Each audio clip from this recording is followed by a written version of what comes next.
Man, I love Sonic Frontiers. I really hope the final boss— Shut up! This is the 4th time we've made this joke and it's not even that funny. This is a video that I've wanted to make for a long time. Since the day after Sonic Frontiers came out, actually.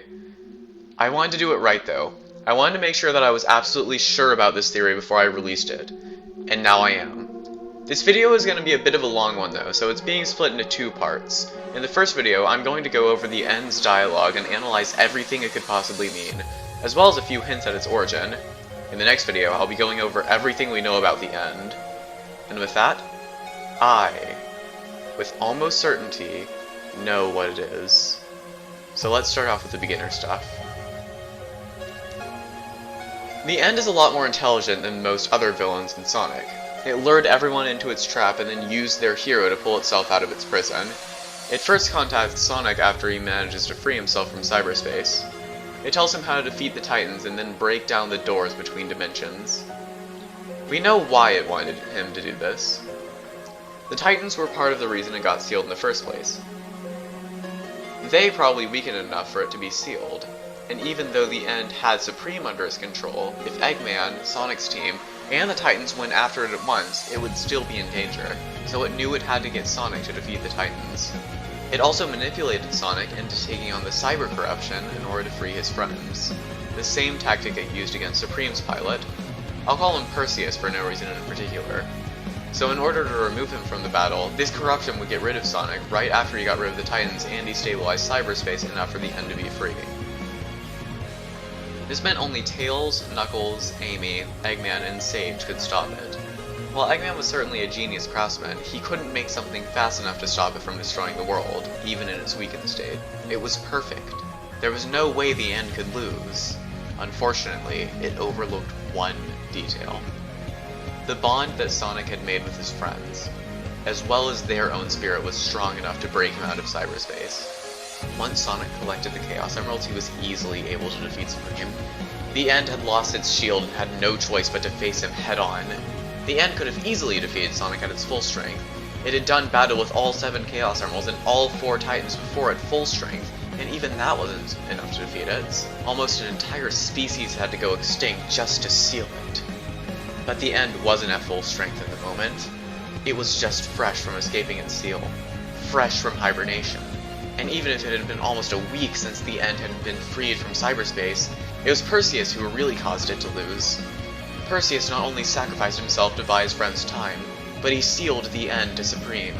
It would take the power of a demigod to break that seal, and even then the End wouldn't be fully able to regain its full strength until long after the seal was broken. As Sonic and Sage flew towards the End, it knew it would most certainly lose, so it decided to share its last insight with Sonic and Sage.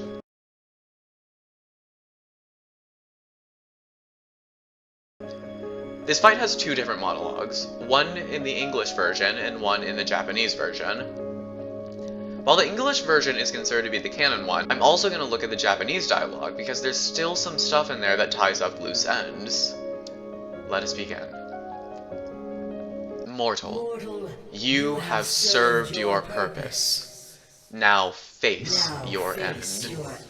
This was the first line the End gave. Sonic had given it exactly what it had needed. He had done the duty that his god had needed him to, and now it was time for his end. I am the all-consuming void. This part is interesting, and it's our first contradiction with the Japanese dialogue. In the English version, the End constantly associates itself with darkness and void. In the Japanese version, the End constantly associates itself with light and judgment. This is likely in reference to the 2 sides of the End. One side considers itself a god of light and judgment, while the other side considers itself an all-consuming abyss. This doesn't hold up for the entire monologue, especially at the end, but we'll get to that. Just work with me here for right now. What can one mote of golden light illuminate within the abyss? The End sees Sonic as nothing more than a simple mote of golden light that can't do anything against its power. Countless stars, countless worlds, countless lives, all fell to me, all brought to nothing. The End has been doing this for years, and had no discrimination as to what it was destroying until it met the Ancients. all the teeming chaos of creation brought to order, to neutrality, to nothing. The end sees the world, the universe, as chaos that it must bring to order. That's the real reason why it went after the Ancients. It wanted the Chaos Emeralds destroyed. Their infinite chaotic power is what caused it to shift in the balance of chaos and order. The End felt a need to purge them for good. I saw your mind as you ran through my prison. This line has caused many to believe the End has psychic abilities, and while that certainly could be true, remember that the End was stuck in cyberspace. Cyberspace takes the memories of its inhabitants and creates a world around them from it. Obviously, the End would know what's inside of Sonic's mind, considering that it's always in a place that's filled with his thoughts. You have fought machines and gods. They were mighty. They were finite. I am infinite. I am nothing. This is probably one of the most important lines for this theory. The End refers to everything that Sonic has faced in the past as finite. We know this isn't in reference to their lifespans either. Even eternal beings like Dark Gaia and the Time Eater are considered finite. The End isn't infinite because it's immortal. It's infinite because it cannot be defeated. Any time it's destroyed is temporary or fruitless. You struggle as so many have done before. You will be consumed like all those before you. This line is pretty simplistic, but it means that anyone who attempted to fight the End before Sonic and Sage lost. Even the Ancients were consumed in a way, because they had to sacrifice themselves to defeat the End. I saw your mind. Your courage never wavered. Why? Arrogance? Ignorance? Stupidity? Sonic's courage never wavered. Even during his darkest hours, he never stopped believing. He had lost everything. His heart was completely vandalized, but he proved he was undefeatable. He broke through all of his struggles and found his flame. When the End thought he was gone, he was here, ready to defeat it. And finally, though Sonic had been alone for most of his journey, Sage was with him in the end. I was contained once. Once. Is that why? The End here is asking Sonic if the fact that he was defeated once out of his countless battles was what gives him the courage to keep trying. My captors bent time and space. My captors built a whole reality to contain me. My captors burned their souls away to fuel their engines. And you. This last line is pretty hefty, but also pretty simple. Sonic is only winning because the End isn't at its full strength. He hasn't made anything close to the sacrifices the Ancients made. He isn't worthy.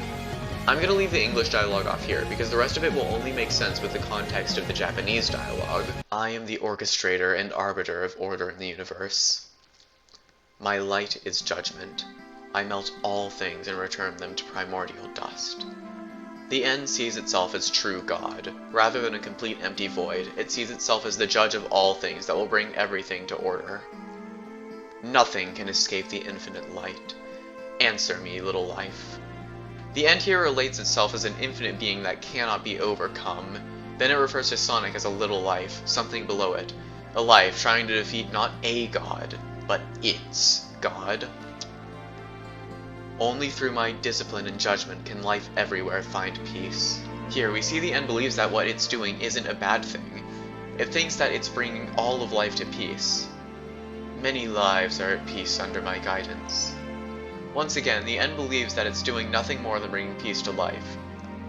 Is thy bloated ego that makes thee choose this path? The End thinks Sonic is nothing more than an egotistical fool who thinks he can stand up against God. Is it the aspiration of life and meaning of existence? Here, the End asks Sonic if his goal is to preserve life so it can find meaning in existence. Okay, I won't read off the rest of it because it's pretty repetitive, but basically what the End is saying is that when a life form attempts to find meaning, painful trials will come upon it. The End believes that what it is doing is a liberty. There is no such thing as order in the universe other than it, so it wants to destroy the painful chaos that plagues the universe and free everyone within it and bring them to peace. It then says that Sonic, once again, is an arrogant fool who is sinful for trying to preserve this irrationality. It gives Sonic one final warning before unleashing its final attack. Okay, pause again. Now we're at the end's final attack. This is where things start to get really complicated. First of all, the masculine voice is gone, meaning that both the perspectives are from that of the feminine voice. Or they would be. Here, the Japanese dialogue and the English dialogue completely contradict each other, and in the end, no pun intended, this is why the Japanese dialogue isn't canon. I won't say exactly what it says during its final attack, but it's really interesting. I have a video from where I got the Japanese dialogue in the description. I highly recommend checking it out because the end's last dialogue in that version is insanely cool, even if it's not canon.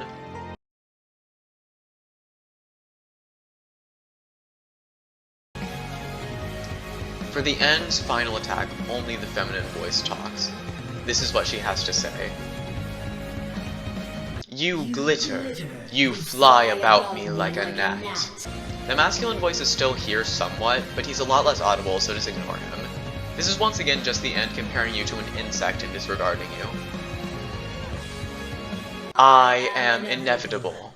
I cannot be denied. Something something Avengers. Again, the end is reiterating that it is above even the most powerful being Sonic has ever faced. You strike this incarnation with all your might. It changes nothing. Once again, just the end saying that it's a badass and that Sonic cannot defeat it. You are not brave. You are not victorious. All of these lines seem really childish, and we'll get into that because it's actually very important. No matter what form I take. This is the most important line in the monologue, and you'll see why soon. The end comes for you all. Indeed, it does. So what does this last bit mean? Let's start small. First, the masculine voice leaves. Why? Because like I said, the end is composed of two beings. The masculine voice of the end knew that it would be defeated, so he left in order to cut his own losses. The feminine voice stayed behind though, the light part of the end. The one who thought that she was God and that this arrogant fool couldn't defeat her stayed behind. Why? Arrogance? Ignorance? Stupidity? No.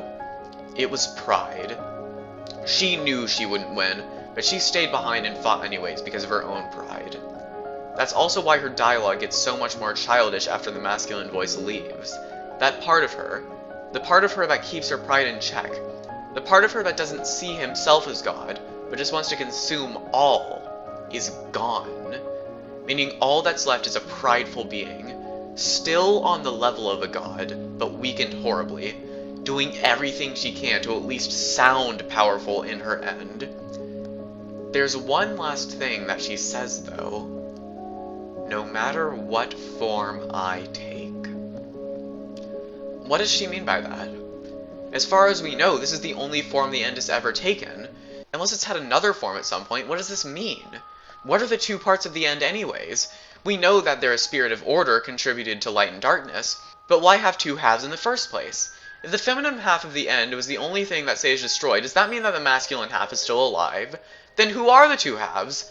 Why are they together now? The deep voice, the association with darkness, the vast intelligence.